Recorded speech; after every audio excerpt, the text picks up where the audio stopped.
Turtles are slow, calm, gentle creatures. But not always, and not all of them.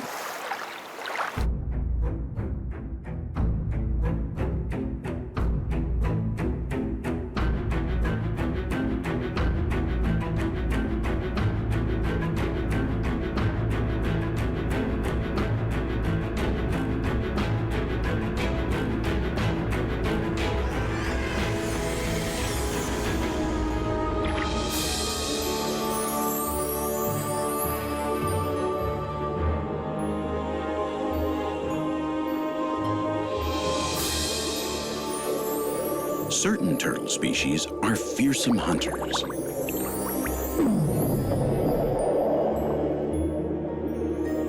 While others, during mating season, become fierce fighters capable of killing. And still others are the sea's greatest voyagers or the world's most amazing time travelers. Some live hundreds of years. They can also hibernate or live buried underground for months before being born. Their shells could withstand a lion's bite, although that does complicate sex a bit. These incredible beings have been on the planet since before the dinosaurs appeared. The evolutionary race is a distance event, not a sprint. And the truth is that turtles are in the lead. The hare is just a newcomer.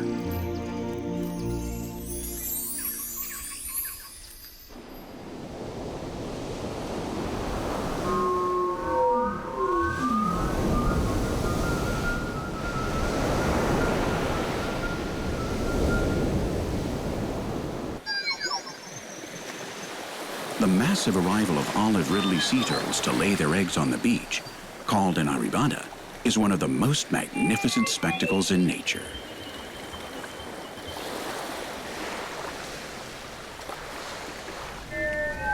It's difficult to explain, although we humans like to think that we understand everything. Every turtle or tortoise, no matter what the species, lives practically isolated from its fellows throughout its whole life. Turtles are tremendously solitary animals. And as far as we know, they don't communicate amongst themselves. They don't form defensive groups, nor do they eat together. The mating pairs don't even swim together in the sea except for the day that they copulate. Their isolation contrasts starkly with this impressive meeting. It's so punctual and geographically precise. What signal calls all these turtles into Ostional Beach in Costa Rica on the same evening? There are only 3 or 4 more beaches on the planet where similar landings take place. On the east coast of India. It must be instinct that makes them return to the place where they were born. They must have some sort of internal GPS navigator with that spot recorded on it for the rest of their lives. We don't have a theory that explains how they managed to synchronize their arrival so well, because they can't have all been fertilized on the same day. We do understand their goal. In 40 or 50 days, depending on the sunlight, 10 million baby turtles will all crawl out of the sand at the same time.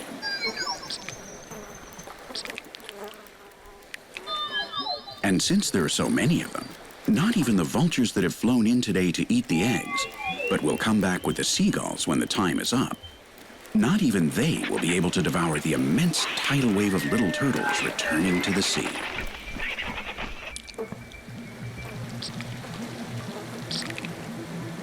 From August to November, 4 times a year, hundreds of thousands of olive ridley sea turtles crawl out onto the beach 10 days before the new moon to bury their eggs.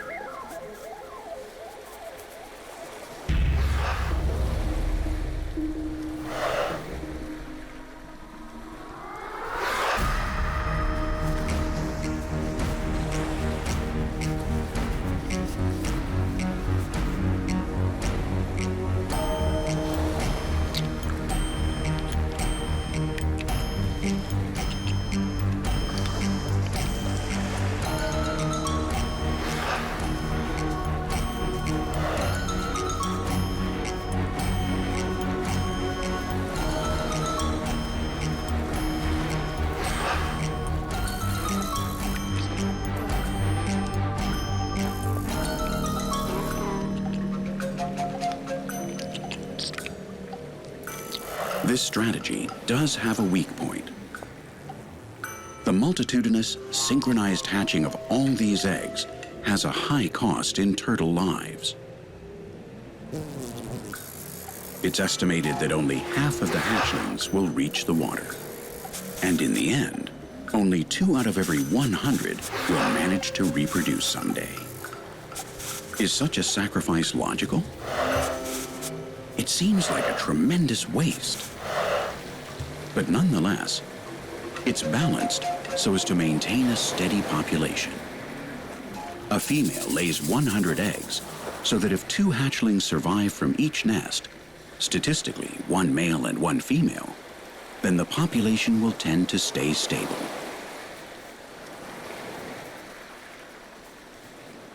Losing 98% of the hatchlings is a tremendously savage natural event.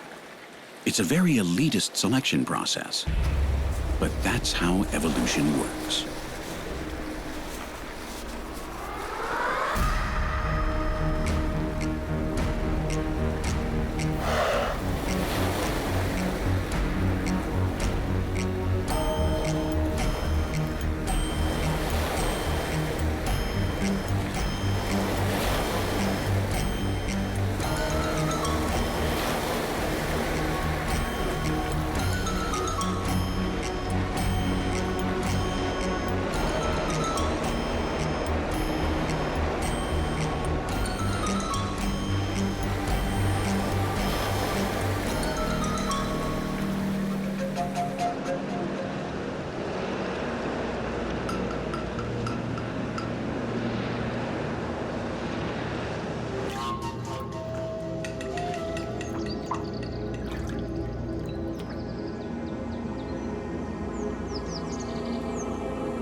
With rare exceptions, turtles don't nest together.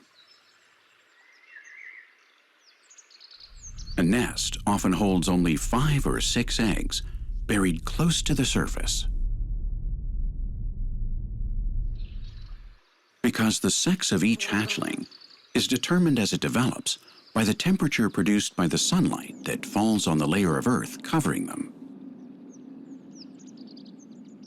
If the eggs are at a shallow depth and the weather is hot, more males are born. If the average temperature during incubation is low, then more females hatch. Although it depends in part on the weather, the species manages to keep a balanced ratio of males and females.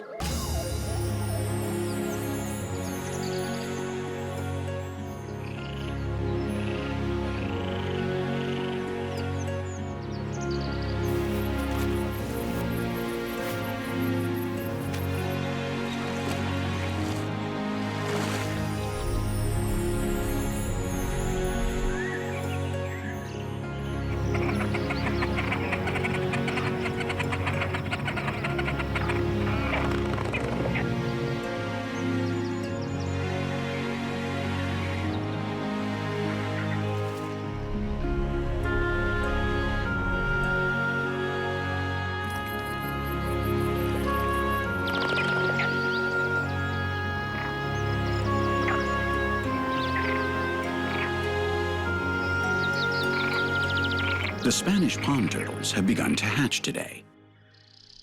These members of the Moremis leprosa species have been closed up in their leathery shells for 2 months. They've been using the egg tooth that has grown on the tip of their nose to scratch away at the shell, little by little. This process can take 2 or 3 days. But turtles do everything slowly, and being born certainly isn't something you want to rush into. They're not in a hurry. They won't come out onto the surface just yet. They can't, because the soil on top of them is hard as a rock. They'll have to wait until it rains. Maybe a month, or maybe 6 months if it's a dry autumn.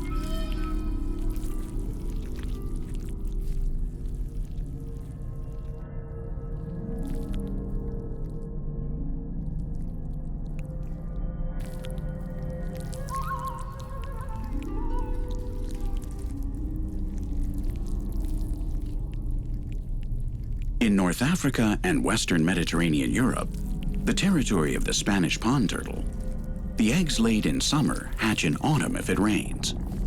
And if it doesn't, then after the cold winter.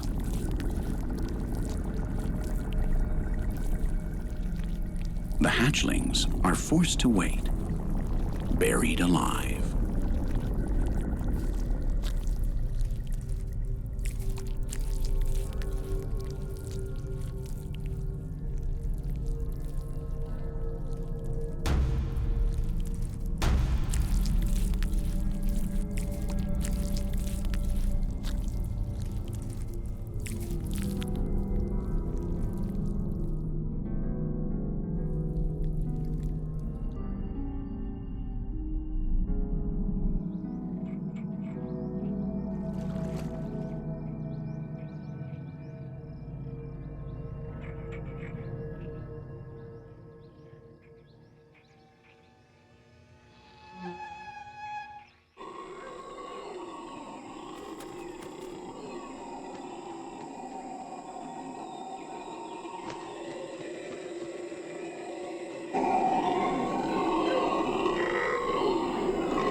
The Amazon River Basin is home to one of the most evolved turtles on the face of the earth.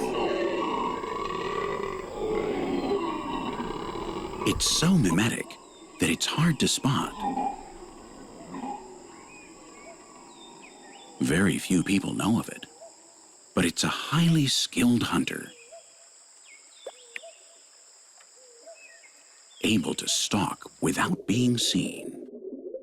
It moves very slowly, so slowly that no one notices its presence. That's the secret of the best predators. It hunts small, quick, living fish. Fish have a sense organ, the lateral line, that perceives all kinds of vibrations in the water.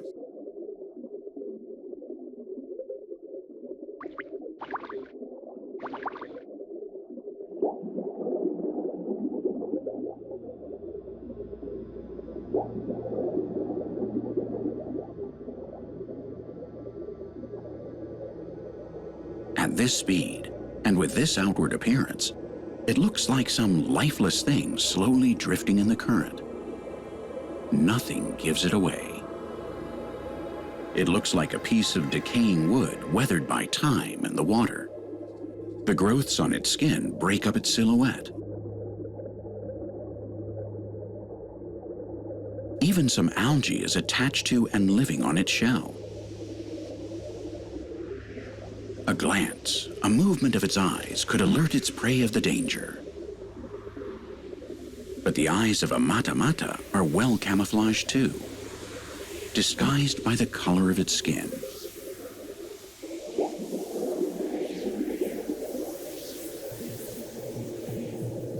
But this turtle's real secret weapon is its mouth. It works like a vacuum cleaner. When the mata-mata is hunting, its usual slowness suddenly turns into explosive speed.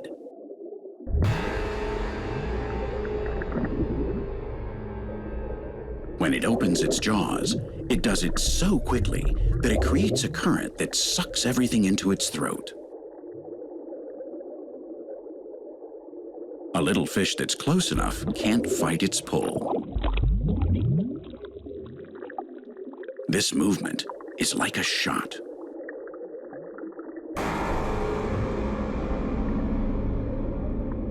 The rest of the fish swimming nearby don't even detect it.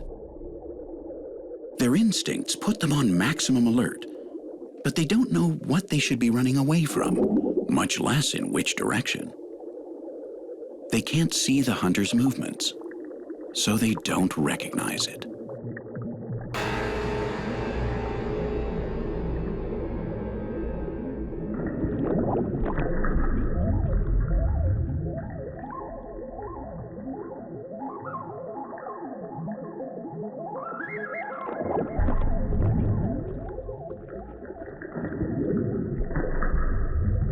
The mata-mata is an extraordinary creature.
This recent hatchling is tasting its first foods.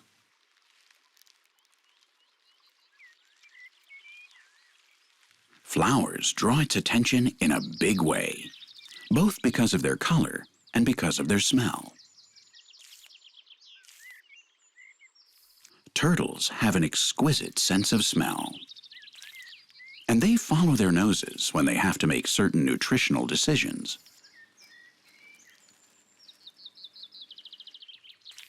Likewise, their tongues are sophisticated, super-fast chemical analysis labs. When a turtle wants to eat a new plant, it has to take certain precautionary measures.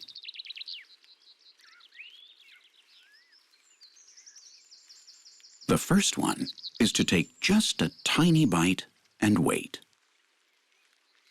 Trying a new plant always involves a risk that it might be poisonous and the turtle could die. So the dosage is fundamental.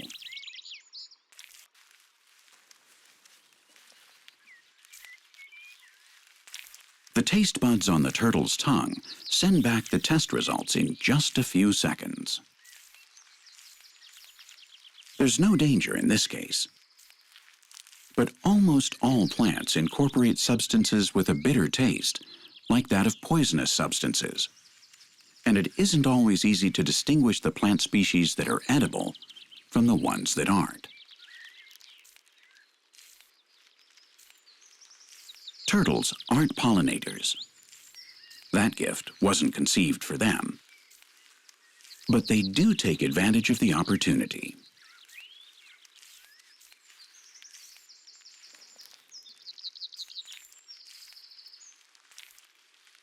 Land turtles eat plants, grasses, or fruit,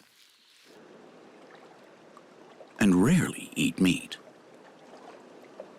On the other hand, aquatic turtles are mostly carnivorous. Depending on their size, they can even hunt water birds. Although their most common prey are fish.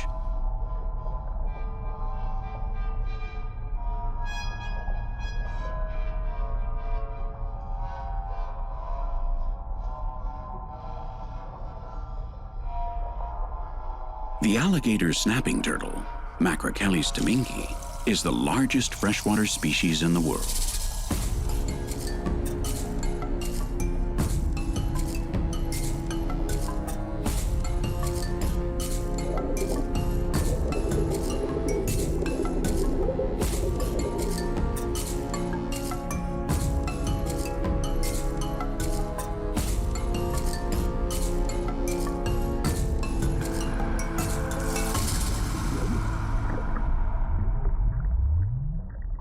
It lives in the Mississippi River basin, in deep water.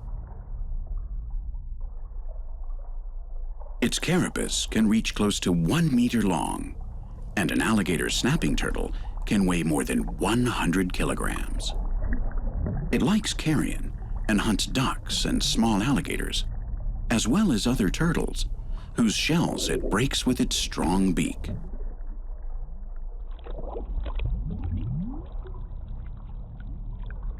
But when it's young, it prefers fish.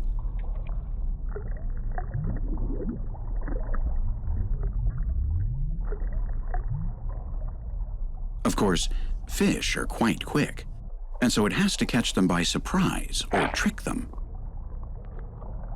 The alligator snapping turtle is an extraordinary member of the animal kingdom. It fishes with a lure. When it's hungry, it opens its mouth as wide as possible and starts to wiggle a strange appendage at the back of its mouth. The trap is a modified part of its tongue that has its own muscles and that imitates perfectly the movement and appearance of a mosquito larva.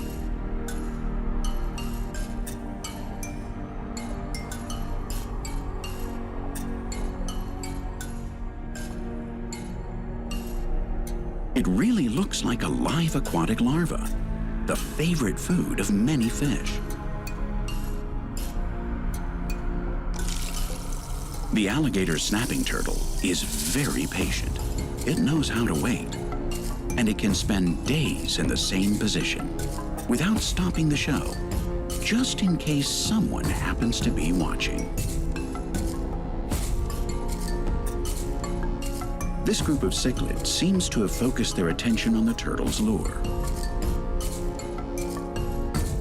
But they're not fools, and they have a better memory than people think. Perhaps they've been attacked this way before. Their instincts warn them that something isn't quite right. That's why they have doubts. But they're hungry. And as they say, hunger gives bad counsel. The alligator snapping turtle's technique is practically perfect. Its whole body mimics its surroundings. Its irregular carapace looks like a piece of wood or a stone.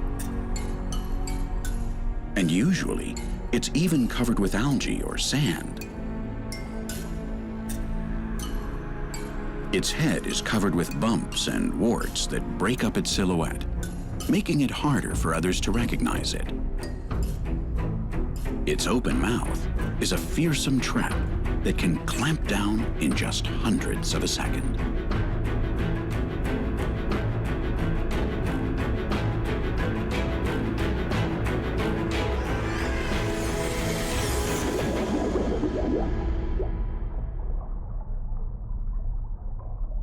But to use all these tools together at the same time, it needs a lot of experience. This turtle has already learned that it's pointless to try to chase its prey. It has to stalk them and wait for the right moment.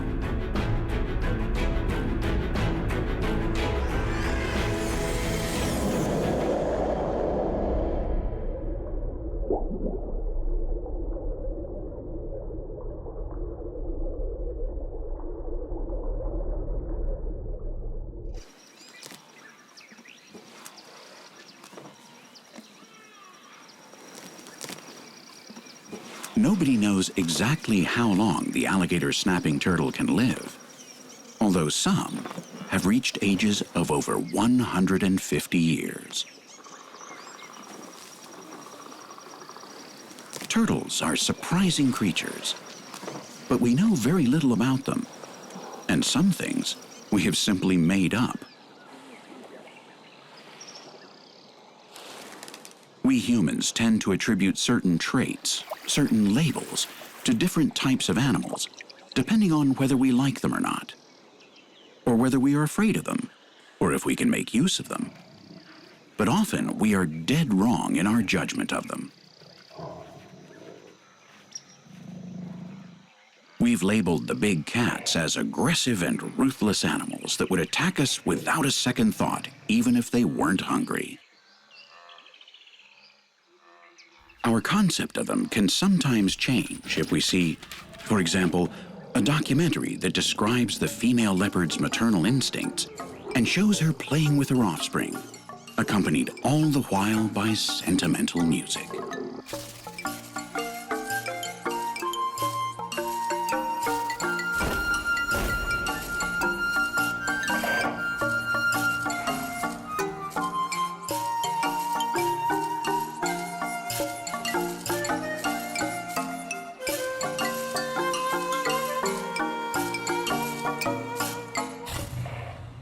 But later, we go back to the preconceptions we have about big cats. It's deceptive. On the other hand, not turtles. Turtles are peace-loving animals. Since they don't have fangs, nor sharp claws, nor are they poisonous. Nonetheless, they can be terrifying.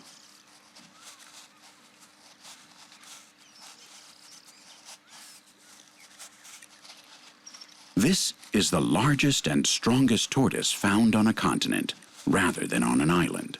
The African spurred tortoise, Geochelone sulcata.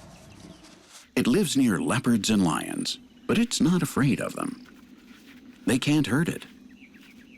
It's protected by its shell and the thick scales on its feet.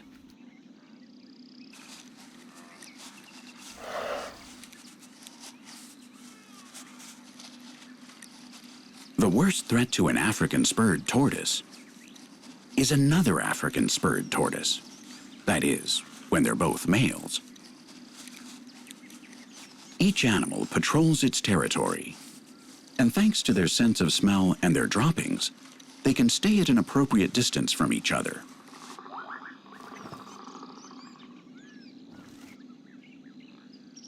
So if they do run into one another, it's not by chance. The mere presence of another of their kind is a provocation. Even a tortoise can get violent when it's mating season. It's an insult just to be in the other's territory, and there's only one way to respond to that. The normal thing is for the challenger to gauge the strength and determination of his opponent by the force of his blows. And if they're an equal match, the fight will be a fierce one.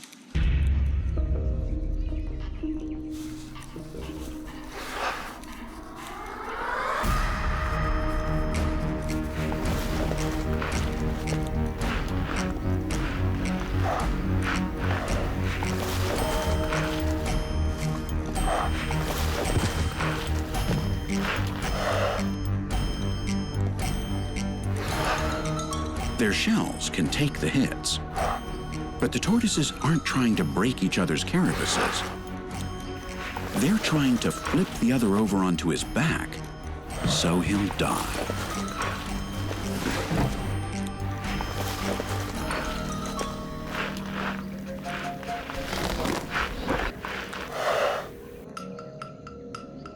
This species has a particularly convex shell. Its structure would protect it even from being stepped on by an absent-minded elephant. But that same highly arched structure won't let it turn over now.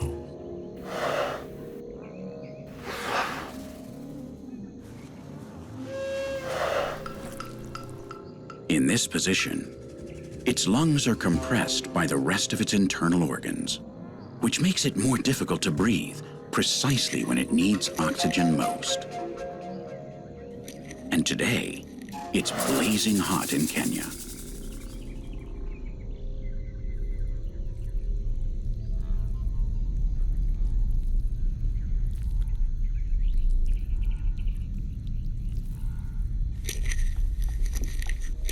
The sunlight is shining right on the flat plane of its underside. In just an hour, if it doesn't manage to turn over again, it will die.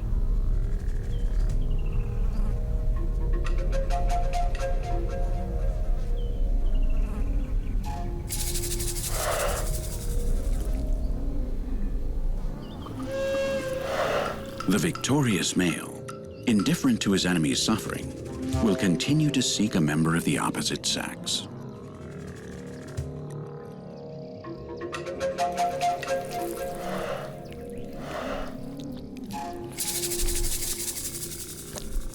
A shell can be a problem now and then, but most of the time, it's been an essential feature for turtles and tortoises.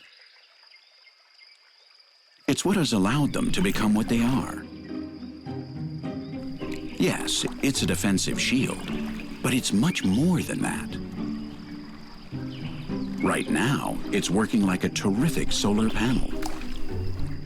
Reptiles need to raise the temperature of their blood and organs in order to carry out vital metabolic functions. Taking a sunbath in the morning is even more important for them than having breakfast. In fact, if they didn't take a sunbath, they wouldn't be able to digest their breakfast.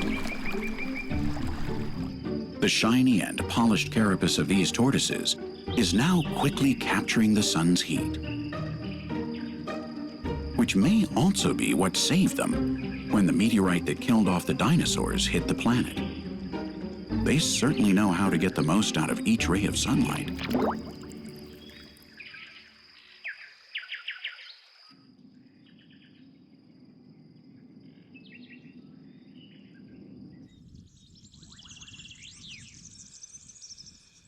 Taking sunbaths is also crucial for their reproduction.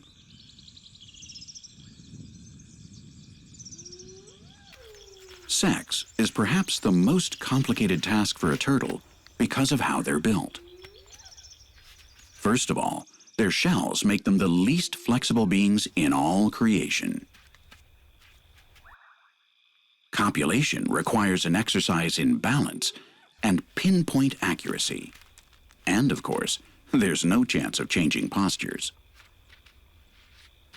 And then there's the matter of speed, above all when walking. It probably takes them weeks or even months just to find each other. That's why the mating season for males is so long.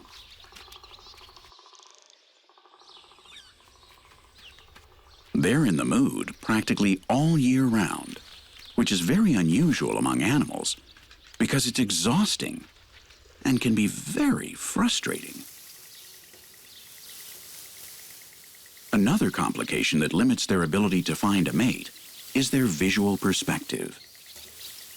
Their eyesight is good, but when looking around from so close to the ground, at the level of the plant life, it's not easy to figure out where the rest of your kind are.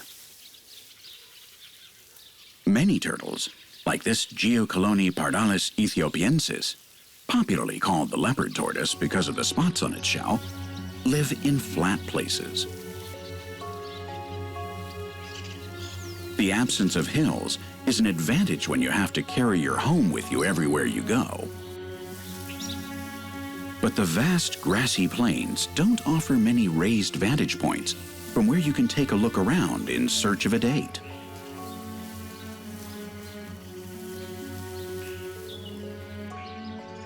It seems as if the cards are stacked against sex for turtles. That's why, when a male in the reproductive period crosses paths with a female, he will follow her trail without stopping to rest until he achieves his objective or dies in the attempt. He will literally stick with her as long as necessary. Every once in a while, they'll take a break, a short one, just 2 or 3 minutes. But as soon as the female has caught her breath, they start dancing the conga again. It's a very serious game for the females.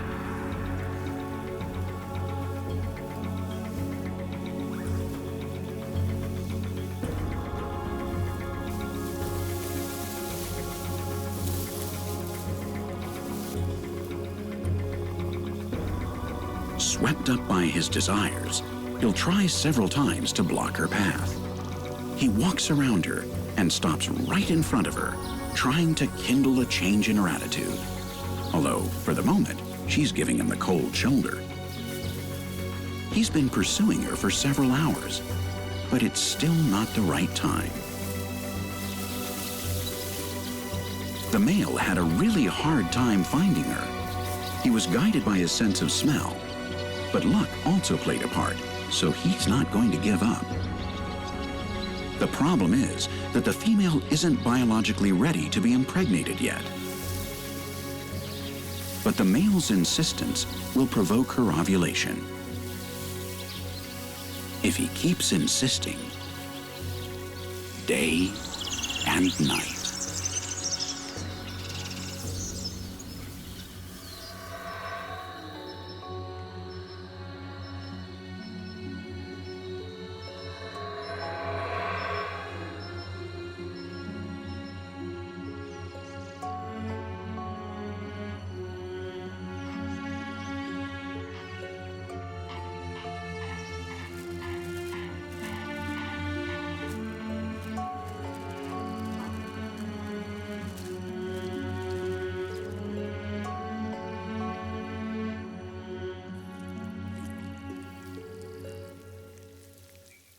Six days later, several kilometers away from where they first met up, the couple has synchronized their watches, and she finally acts receptive.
The enormous biological complications involved in impregnating female turtles is compensated by their ability to store the male's spermatozoa in their reproductive system and ration them out for years.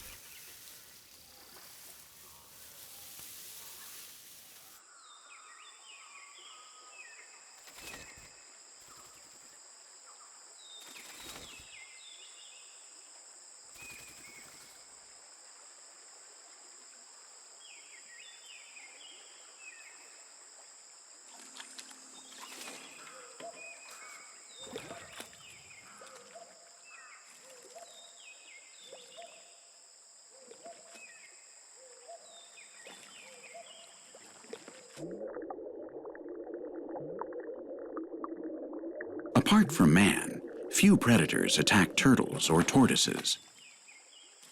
Most animals are aware of how pointless it would be to try to break through the formidable defensive structure of these armored reptiles. And so they don't waste their time. But this raccoon is young and inexperienced, and also very hungry and extraordinarily curious. He's looking under the stones in the stream for anything that will calm his grumbling stomach. A crawfish, even though its shell is quite hard, doesn't present a problem. But it's small, and he needs more food. The fangs, strength, and intelligence of a raccoon are powerful weapons. And lots of little turtles die to satisfy his hunger.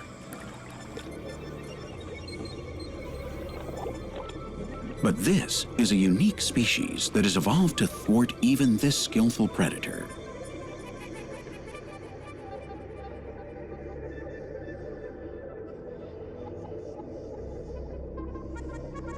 It's a striped mud turtle, Kinosternum bauri, which can close itself up almost hermetically. Its plastron, or the underside of its shell, has a semi-elastic joint that folds up such that not even its feet or tail or anything is left exposed. its defenses are impregnable. The only option would be to eat it whole. And that's not so easy.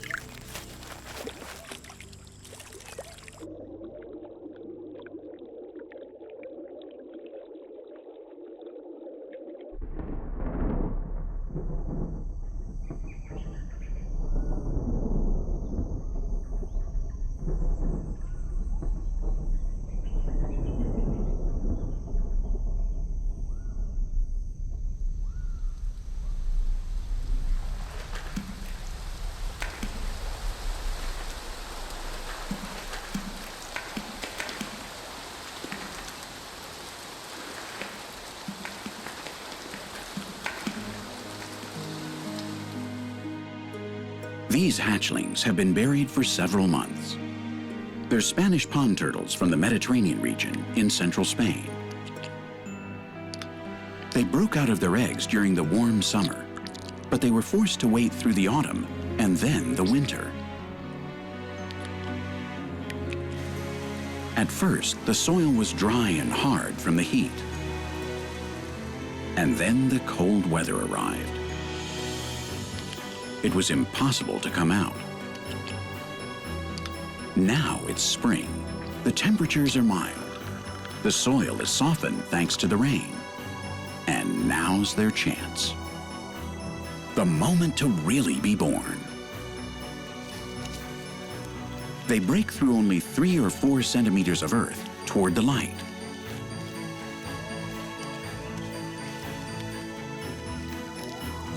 Their eyes see a warm day.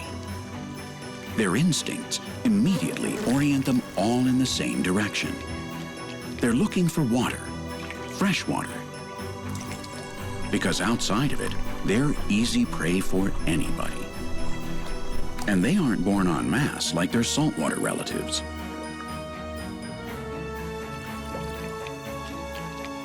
Five and 6. They're all here. The water is still cold, but soon it will be full of insect larvae, and maybe even a dead fish or two that they can polish off. For now, they have enough with the reserves from the egg to hold out for a week or two. There's no urgent need to eat yet. They should spend their time inspecting the area and looking for hiding places. With a little luck, half of them will reach adulthood. That's a good percentage.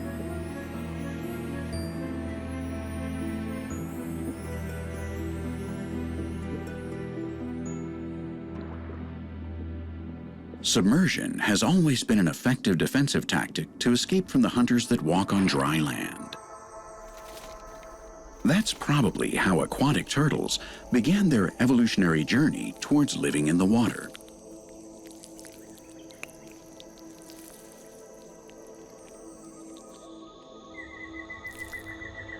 The reptiles descend from fish. One day, they left the water to colonize the forests and deserts.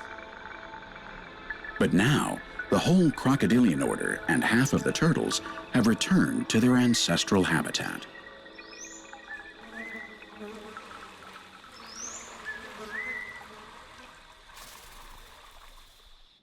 To do so, they've had to acquire certain adaptations and morphological modifications, like webbed feet and flatter shells that make it easier to swim. They've even learned to breathe intermittently. They can stay underwater for close to an hour without coming to the surface, much longer than any whale.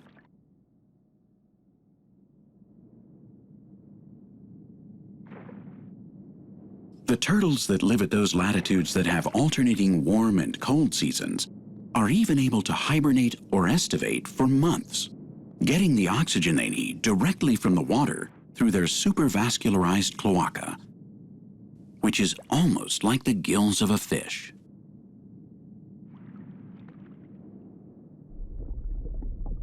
For 8 species of turtles, the sea is their home. About 150 million years ago, they began to colonize the oceans, and they also adapted perfectly to salt water and to eating algae and jellyfish and corals. And so the plodding turtles became the planet's greatest marine voyagers. They're cyclical migratory species, and each year they travel around the world.